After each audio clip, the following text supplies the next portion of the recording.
بسم الله الرحمن الرحيم. تبارك الذي بيده الملك وهو على كل شيء قدير، الذي خلق الموت والحياة ليبلوكم أيكم أحسن عملا وهو العزيز الغفور، الذي خلق 7 سماوات طباقا ما ترى في خلق الرحمن من تفاوت فارجع البصر هل ترى من فطور، ثم ارجع البصر كرتين ينقلب إليك البصر خاسئا وهو حسير، ولقد زينا السماء الدنيا بمصابيح وجعلناها رجوما للشياطين وأعتدنا لهم عذاب السعير، وللذين كفروا بربهم عذاب جهنم وبئس المصير. إذا ألقوا فيها سمعوا لها شهيقا وهي تفور تكاد تميز من الغيظ كلما ألقي فيها فوج سألهم خزنتها ألم يأتكم نذير؟ قالوا بلى قد جاءنا نذير فكذبنا وقلنا ما نزل الله من شيء إن أنتم إلا في ضلال كبير، وقالوا لو كنا نسمع أو نعقل ما كنا في أصحاب السعير، فاعترفوا بذنبهم فسحقا لأصحاب السعير.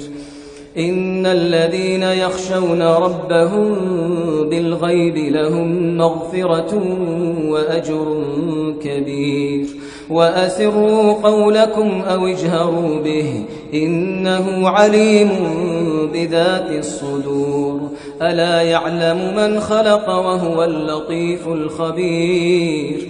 هو الذي جعل لكم الأرض ذلولا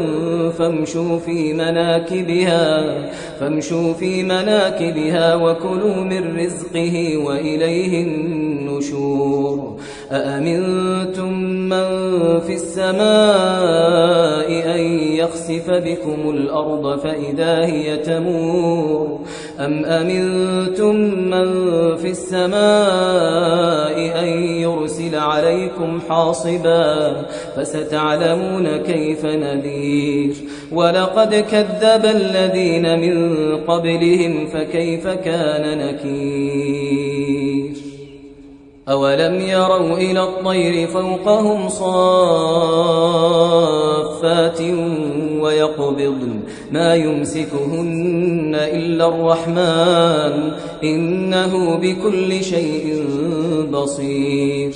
أمن هذا الذي هو جند لكم ينصركم من دون الرحمن إن الكافرون إلا في غرور. أمن هذا الذي يرزقكم إن أمسك رزقه بل لجوا في عتو ونفور. أفمن يمشي مكبا على وجهه أهدى من يمشي سويا على صراط مستقيم. قل هو الذي أنشأكم وجعل لكم السمع والأبصار والأفئدة قليلا ما تشكرون.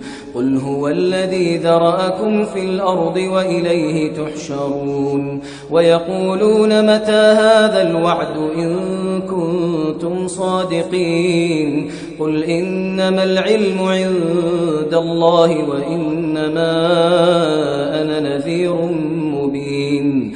فلما رأوه زلفة سيئت وجوه الذين كفروا وقيل هذا الذي كنتم به تدعون.